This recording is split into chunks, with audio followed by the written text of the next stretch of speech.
आज मैं आपको 6.3 की जो थ्योरम्स हैं ना उनके बारे में बता रही हूँ कि सिमिलर क्या होता है। सिमिलर सबको पता है, जब दो ट्रायंगल्स आपस में देखने में बिल्कुल एक जैसी हो, साइज में नहीं, अगर तो वो साइज में भी एक जैसी हो गई तो उसको हम बोलते हैं कॉन्ग्रुएंट ट्रायंगल्स। अगर वो देखने में एक जैसी है, मीन उनकी सबकी साइड्स सेम रेशो में है और सब एंगल इक्वल हैं, तो वो ट्रायंगल्स सिमिलर कहलाती है। कॉन्ग्रुएंट और सिमिलर में यही फर्क है कि कॉन्ग्रुएंट का अगर हम एक ट्रायंगल को उठा के दूसरी के ऊपर रख दें तो बिल्कुल उसको कवर कर लेगी, लेकिन जो सिमिलर ट्रायंगल्स होती हैं वो एक दूसरे को कवर नहीं करती, वो एक दूसरे के जैसी होती है। जैसे हमने एक फोटो से दो फोटोज बनवाई, एक छोटे साइज की और एक बड़े साइज की, तो वो दो फोटोज आपस में सिमिलर होगी। अगर हमने उसी से दो फोटो सेम साइज की बनवाई हैं तो वो आपस में कॉन्ग्रुएंट होंगी, मीन्स एक दूसरे को कवर कर लेगी। अब देखो, सिमिलर की कुछ कंडीशंस हैं, कब कब दो ट्रायंगल्स सिमिलर होती हैं। अगर एक ट्रायंगल की सभी साइड्स दूसरे ट्रायंगल की सभी साइड्स के सेम रेशो में हों, जैसे A B upon D E equal to A C upon D F equals to B C upon E F हो गया, तो ये दोनों ट्रायंगल सिमिलर हो जाएंगी। एक कंडीशन हो गई, सभी साइड्स सेम रेशो में हो, मीन्स एस एस रूल। और दूसरा होता है, अगर उन सभी के एंगल, जैसे angle A equals to angle D हो गया, angle B equals to angle E हो गया, and angle C equal to angle F हो गया, तो भी ये ट्रायंगल्स सिमिलर होंगी। इसको हम एंगल एंगल रूल बोलते हैं। एंगल एंगल रूल क्यों बोलते हैं? क्योंकि अगर दो ट्रायंगल्स के दो एंगल इक्वल हो गए तो थर्ड तो ऑटोमेटिकली इक्वल हो जाएगा। क्यों थर्ड ऑटोमेटिकली इक्वल हो जाएगा? क्योंकि ट्रायंगल के इंटीरियर एंगल का सम 180 होता है और इसका भी 180 हो गया दूसरे ट्रायंगल का। अगर उनके दो एंगल आपस में इक्वल हो गए तो थर्ड तो ऑटोमेटिकली इक्वल हो जाएगा ना। तो इसी कारण अगर दो ट्रायंगल्स में दो एंगल इक्वल हो जाएं तो भी वो ट्रायंगल्स आपस में सिमिलर हो जाती है, उसको हम बोलते हैं एंगल एंगल रूल। अगर हमारे पास दो ट्रायंगल्स हैं, उनकी जैसे ये दो ट्रायंगल्स हैं, उनकी दो साइड्स सेम रेशो में हैं, दो साइड्स सेम रेशो में हैं। कैसे? जैसे A B upon D E equals to A C upon D F है, तो अगर दो साइड्स के साथ वो ट्रायंगल सिमिलर नहीं होंगी तो उसका इंक्लूडेड एंगल इक्वल होना चाहिए। जैसे ए बी और कौन कौन सी साइड है? ए सी, इसकी ए बी और ए सी साइड दोनों आ रही है ना।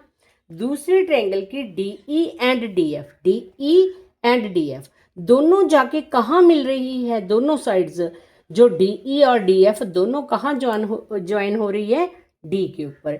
इसी तरह जो ए बी और ए सी है दोनों किस वर्टेक्स के ऊपर ज्वाइन हो रही है? ए के ऊपर। तो ये इंक्लूडेड एंगल, हम इसको इंक्लूडेड एंगल बोलते हैं। यहाँ ये दोनों साइड्स जाके मिलती हैं, उसको इंक्लूडेड एंगल बोलते हैं जो उनके साथ बनता है। जैसे ए बी और ए सी के साथ कौन सा एंगल बनता है? ए। और डी ई और डी एफ के साथ कौन सा एंगल बनता है? डी। अगर आपको पता ना चले तो आप ऐसे भी देख सकते हो, जैसे ए बी और ए सी, इनमें कॉमन क्या है? ए, तो एंगल ए पर बनता है। डी ई और डी एफ में कॉमन क्या है? डी, तो डी पर बनता है। ये एंगल बनना जरूरी है, तो वो जो ट्रायंगल्स हैं वो भी सिमिलर कहलाएंगी। इसको हम बोलते हैं एस से एस रूल। क्लियर? तीन रूल हमारे हो गए, एस एस रूल और ए रूल और एस रूल। तीसरा नेक्स्ट हमारे पास होता है कि अगर हमारे पास दो राइट ट्रायंगल्स हैं, जैसे ए बी सी है और दूसरी ट्रायंगल डी ई एफ है, इसकी दो साइड्स सेम रेशो में हैं, जैसे A B upon D E equals to A C upon D F है, और एंगल बी एंगल ई के इक्वल है, गिवन में है क्योंकि ये 90 का है। अगर आप इसमें देखो, इसमें जो साइड्स आ रही हैं ए बी और ए सी आ रही है ना, तो ए बी और ए सी के साथ मिलके कौन सा एंगल बन रहा है? एंगल ए बन रहा है, लेकिन मेरा एंगल कौन सा आ रहा है? बी।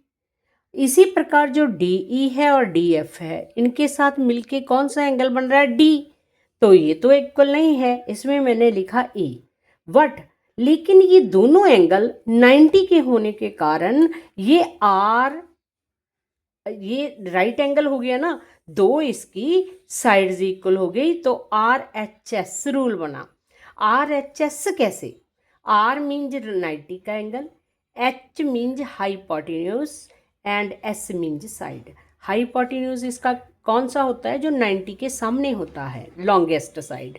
तो A C and D F same ratio में है। एक साइड कौन सी होगी? A B and D E आपस में सेम रेशो में है, और एक बी एंड ई दोनों 90 के हैं। तो इस प्रकार की दो ट्रायंगल्स आपस में सिमिलर होती है, इसको हम आर एच एस रूल बोलते हैं। तो अब आप देखोगे कि अगर आप दो ट्रायंगल्स को सिमिलर करने जा रहे हो, उनमें से इनमें से कोई कंडीशन लग रही है, तो आप उसको सिमिलर कह सकते हो। ज़्यादातर बच्चे कंफ्यूज किस में होते हैं? जो SAS सिस्टम में, क्योंकि उनके दिमाग में ये नहीं आता कि जो दो साइड सेम रेशो में हैं, उनका इंक्लूडेड एंगल कैसे निकालना है। देखो, मैंने आपको इजी वे बोला है, जा तो आप देख लो दोनों साइड्स कौन से पॉइंट पर जाके मिल रही है, अगर वो एंगल इक्वल है तो ये इंक्लूडेड एंगल बनेगा। या फिर इनमें से कॉमन पॉइंट देख लो कि अगर वो एंगल, जैसे ए बी और ए सी का ए पॉइंट है, D E and D F का डी पॉइंट है, अगर ए एंड डी दोनों इक्वल हैं तो ये इंक्लूडेड एंगल हो गया। तो इस वे से ये ट्रायंगल सिमिलर हो जाएगी।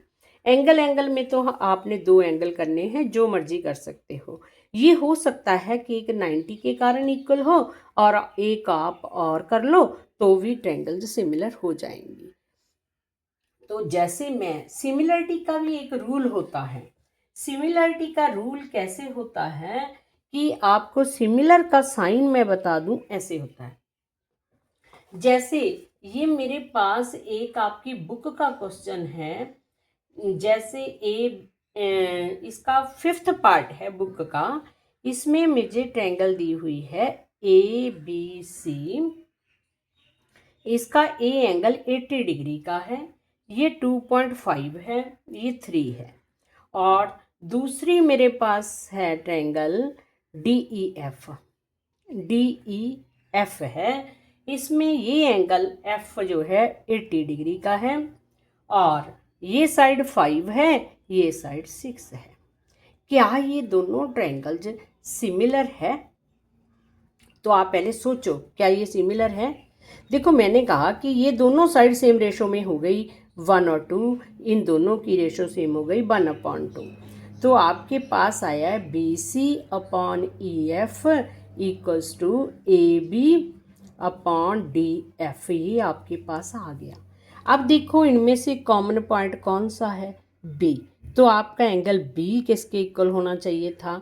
इन दोनों को कॉमन पॉइंट कौन है? F। BF के इक्वल होना चाहिए था, पर लेकिन क्या आपके पास B एंगल F के इक्वल है? नहीं है। इसलिए जो ट्रायंगल ABC है वो DEF के सिमिलर नहीं है। ABC ट्रायंगल जो है वो किस ट्रायंगल के सिमिलर DEF के नहीं है। अब आपको समझ में आ गया होगा कि आपने इंक्लूडेड एंगल कैसे पता करना है। कल मैं इस एक्सरसाइज के क्वेश्चन आपको समझाऊंगी।